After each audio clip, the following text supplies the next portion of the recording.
Assalamualaikum warahmatullahi wabarakatuh. Perkenalkan, kami dari kelompok 5 akan menjelaskan tentang perilaku agresi. Sebelumnya, kami akan memperkenalkan anggota kelompok kami terlebih dahulu. Yaitu yang pertama, saya sendiri, Azhara Putri Jovanda dengan NIM 12014200067. Yang kedua, Nabila Aksani Putri dengan NIM 12014200018. Yang ketiga, Siti Mirza dengan NIM 12014200061.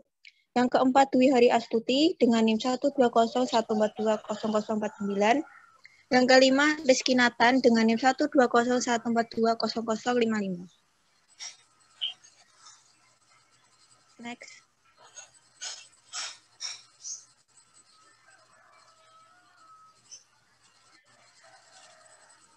Yang pertama, kami akan menjelaskan terlebih dahulu tentang pengertian perilaku agresi.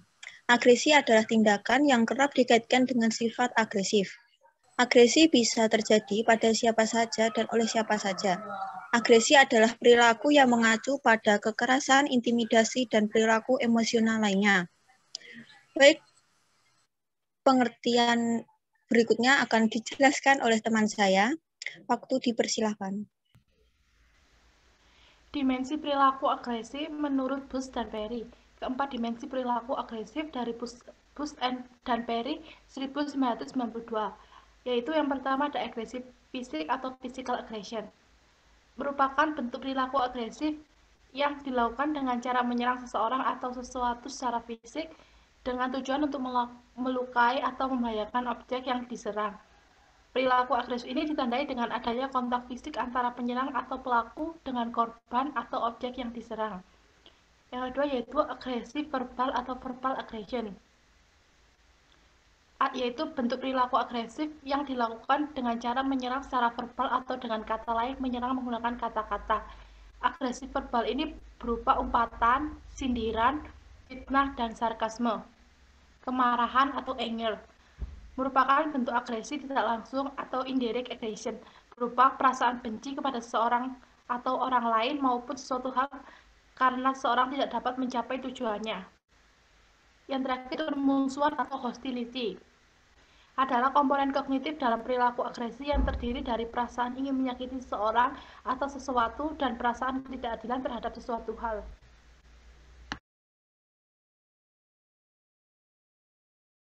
Selanjutnya akan dijelaskan oleh teman saya. Faktor penyebab perilaku agresi. Menurut Omrod sendiri dalam Surna dan Pandirot 2014 121 sampai 123 mengemukakan beberapa faktor penyebab perilaku agresi muncul yang meliputi 1.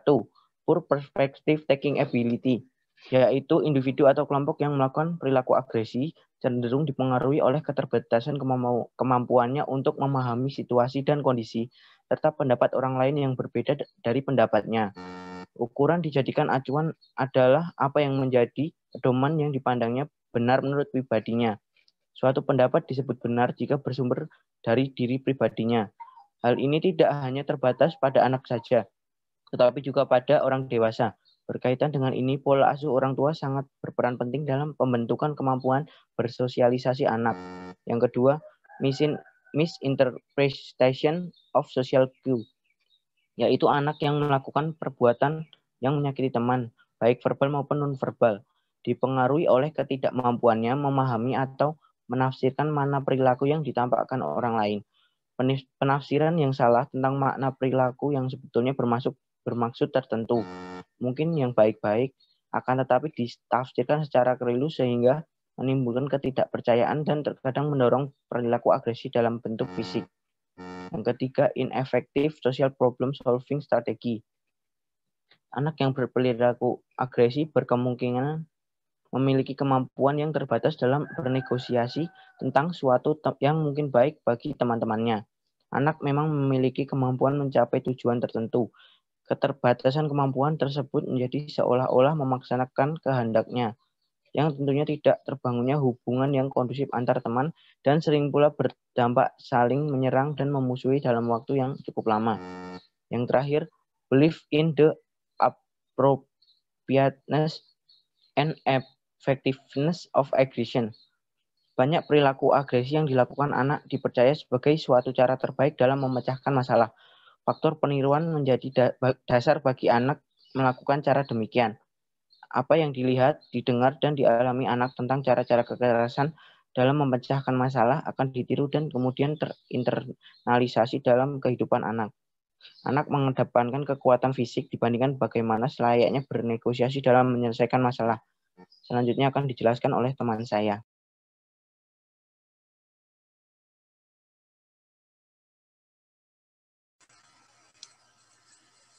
Kemudian faktor yang mempengaruhi perilaku agresif, Barbara Carey 2014 mengemukakan beberapa faktor yang mempengaruhi perilaku agresi. Yang pertama ada faktor kepribadian.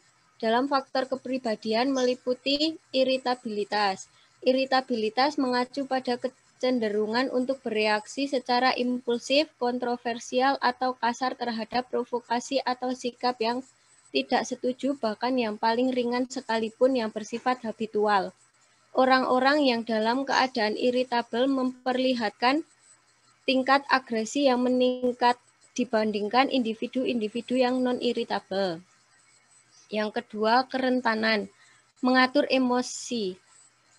Kerentanan emosional didefinisikan sebagai kecenderungan individu untuk mengalami perasaan tidak nyaman, putus asa, tidak adekuat, dan ringkih. Orang-orang yang rentan secara emosional memperlihatkan agresivitas yang lebih tinggi.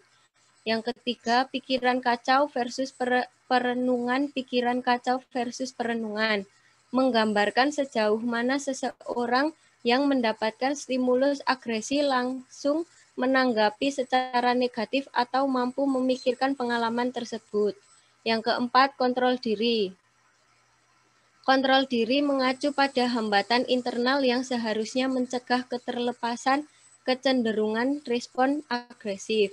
Yang kelima, harga diri. Harga diri telah lama dianggap sebagai faktor penting yang menjelaskan perbedaan individu dalam agresi. Secara umum, diasumsikan rendahnya harga diri akan memicu perilaku agresif, bahwa perasaan negatif mengenai diri akan membuat orang lebih berkemungkinan menyerang orang lain. Yang keenam, gaya atribusi bermusuhan. Konsep ini mengacu pada kecenderungan kebebasan seseorang untuk menginterpretasi stimulus ambigu dengan cara bermusuhan dan agresi. Yang B, faktor-faktor situasional. Yang pertama, ada penyerangan.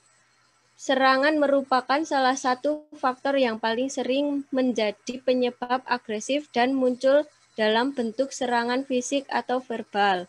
Adanya aksi penyerangan dari orang lain akan menimbulkan reaksi agresi dari diri seseorang.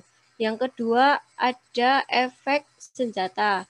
Perilaku agresi akan lebih sering dilakukan ketika ada senjata, pisau, atau benda-benda tajam. Yang ketiga, karakteristik target. Ada karakteristik atau ciri tertentu yang mempunyai potensi sebagai target agresi. Misalnya, anggota kelompok yang tidak disukainya. Yang keempat, in-group versus out-group konflik. Perilaku agresif seringkali didasari atas konflik antar kelompok. Konflik antar kelompok sering dipicu oleh perasaan in-group versus out-group, sehingga anggota kelompok diwarnai prasangka. Yang kelima, alkohol. Alkohol secara tidak langsung menyebabkan perilaku agresif. Efek dari mengkonsumsi alkohol sangat bertanggung jawab atas efek peningkatan agresi. Alkohol mengganggu fungsi kognitif sehingga menyebabkan hambatan dalam pemrosesan informasi, termasuk perhatian terhadap berbagai hambatan normatif yang mestinya menekan respon agresif dalam keadaan tidak terintoksifikasi. Yang terakhir, nomor 6, temperatur. Temperatur udara seringkali juga adalah determinan situasional agresi. Terdapat suatu hipotesis yang dikenal Pitt hipotesis yang mengatakan bahwa temperatur tinggi yang tidak nyaman meningkatkan motif maupun perilaku agresif. Kemudian selanjutnya akan dibacakan oleh teman saya. Baik, terima kasih. Selanjutnya, saya akan menjelaskan mengenai bentuk-bentuk perilaku agresi. Yang pertama, agresi fisik langsung. Agresi fisik aktif langsung merupakan tindakan agresi fisik yang dilakukan oleh individu atau kelompok dengan cara berhadapan secara langsung dengan individu atau kelompok lain yang menjadi targetnya, dan terjadinya kontak fisik secara langsung, seperti contoh memukul, mendorong, menembak, dan lain-lain. Kemudian yang kedua, agresi fisik pasif langsung. Agresi fisik pasif langsung merupakan tindakan agresi fisik yang dilakukan oleh individu atau kelompok dengan cara berhadapan dengan individu atau kelompok lain yang menjadi targetnya, namun tidak terjadi kontak fisik secara langsung, seperti demonstrasi, aksi mogok, aksi diam, dan lain-lain. Kemudian yang ketiga, agresi fisik aktif tidak langsung. Agresi fisik aktif tidak langsung merupakan tindakan agresi fisik yang dilakukan oleh individu atau kelompok lain dengan cara tidak berhadapan secara langsung dengan individu atau kelompok lain yang menjadi targetnya, seperti merusak harta korban, membakar rumah, menyewa tukang pukul, dan lain-lain. Kemudian yang keempat, agresi fisik pasif tidak langsung merupakan tindakan agresi fisik yang dilakukan oleh individu atau kelompok dengan cara tidak berhadapan dengan individu atau kelompok lain yang menjadi targetnya, dan tidak terjadi kontak fisik secara langsung, seperti tidak peduli, apatis, dan masa bodoh. Kemudian yang kelima, agresi verbal aktif langsung merupakan tindakan agresi verbal yang dilakukan oleh individu atau kelompok lain dengan cara berhadapan secara langsung dengan individu atau kelompok lain seperti menghina, memaki, marah, dan mengumpat. Kemudian yang keenam, agresi verbal pasif langsung merupakan tindakan agresi verbal yang dilakukan oleh individu atau kelompok dengan cara berhadapan dengan individu atau kelompok lain, namun tidak terjadi kontak verbal secara langsung, seperti menolak bicara atau bungkam. Kemudian yang ketujuh, agresi verbal aktif tidak langsung merupakan tindakan agresi verbal yang dilakukan oleh individu atau kelompok dengan cara tidak berhadapan dengan langsung dengan individu atau kelompok lainnya yang menjadi targetnya, seperti menyebar fitnah dan mengadu domba. Kemudian yang ke-8, yang terakhir, agresi verbal pasif tidak langsung, yaitu tindakan agresi verbal yang dilakukan oleh individu atau kelompok dengan cara tidak berhadapan dengan individu atau kelompok lain yang menjadi targetnya dan tidak terjadi kontak verbal secara langsung, seperti tidak memberi dukungan dan tidak menggunakan hak suaranya. Demikian penjelasan mengenai bentuk-bentuk perilaku agresi. Kemudian saya serahkan kembali kepada moderator. Terima kasih. Baik, terima kasih. Sekian presentasi dari kelompok kami. Jika ada salah kata, kami mohon maaf. Kami pamit undur diri. Wassalamualaikum warahmatullahi wabarakatuh.